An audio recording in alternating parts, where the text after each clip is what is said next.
Friends, I hope आप सारे ठीक होंगे, खुश होंगे, पढ़ रहे होंगे। हम पढ़ रहे थे क्लास 9 का चैप्टर नंबर फर्स्ट, उसी का ये पार्ट सेकंड है। फर्स्ट पार्ट में हमने पढ़ा कि भारत की जो लोकेशन है वो वर्ल्ड पे कैसी है, यानी कि अर्थ पे हमारा जो भारत है वो कहाँ पे है। आपको इस पार्ट से समझ में आ गया होगा कि इंडिया जो है वो एशिया महाद्वीप में है और एशिया के भी दक्षिणी मध्य भाग में हम स्थित हैं। हमारा जो देश है वो विविधताओं का देश है। भारत के उत्तर में हिमालय पर्वत है, उत्तर दक्षिण में हिंदू कुश है, व सुलेमान श्रेणियां हैं। उत्तर पूर्व में हम पूर्वांचल की पहाड़ियों से घिरे हैं, तो दक्षिण में हमारे देश के साथ लगता हुआ हमारे ही देश के नाम पर हिंद महासागर है। भारत के उपमहाद्वीप के अंतर्गत कुछ देश आते हैं, जिनमें बांग्लादेश, भूटान, नेपाल, मालदीव, श्रीलंका और पाकिस्तान सहित कुल 7 देश शामिल हैं। भारत अगर हम क्षेत्रफल की दृष्टि से देखें तो ना तो हम बहुत ही विशाल हैं और ना ही हमारा देश बहुत ही छोटा सा है। हमसे बड़े कुछ देश है, जिनमें से मुख्य भारत से बड़े जो देश है उनमें सबसे पहले नाम आप सब मेरे ख्याल से जानते भी होंगे। विश्व का सबसे बड़ा देश जो है रूस, कनाडा, संयुक्त राज्य अमेरिका, चीन, ब्राजील, ऑस्ट्रेलिया और 7वें नंबर पर हमारा प्यारा भारत आता है।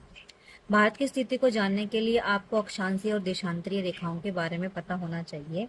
भारत के उत्तरी और दक्षिणी देशांतर जो है उसमें काफी अंतर देखने को आपको मिलेगा। भारत का जो दक्षिणतम बिंदु है, यानी कि यहाँ जो अक्षांशीय रेखाएं हमारी बनती है वो बनती है 8 डिग्री 4 मिनट, और भारत का यहाँ से लेके यहाँ तक का जो विस्तार है वो है 37 डिग्री 6 मिनट तक का। ये उत्तरी अक्षांश है। पश्चिम से पूर्व अगर हम देशांतर की बात करें तो भारत का जो विस्तार है वो है 97 डिग्री 25 मिनट से लेकर 68 डिग्री 7 मिनट तक। भारत यहाँ से लेके यहाँ तक अगर हम बात करें तो जम्मू कश्मीर से लेके कन्याकुमारी तक जो भारत की दूरी है वो हमारी बनती है 3214 किलोमीटर। और अगर हम बात करें भारत के इस पॉइंट से लेकर इस पॉइंट तक, यानी कि अगर हम भारत की बात करें कि भारत पश्चिम से लेकर पूर्व तक की उसकी जो दूरी है वो कितनी है, तो ये भी इसके आसपास ये अप्रोक्सीमेट बराबर ही बैठती है, ज्यादा अंतर नहीं है।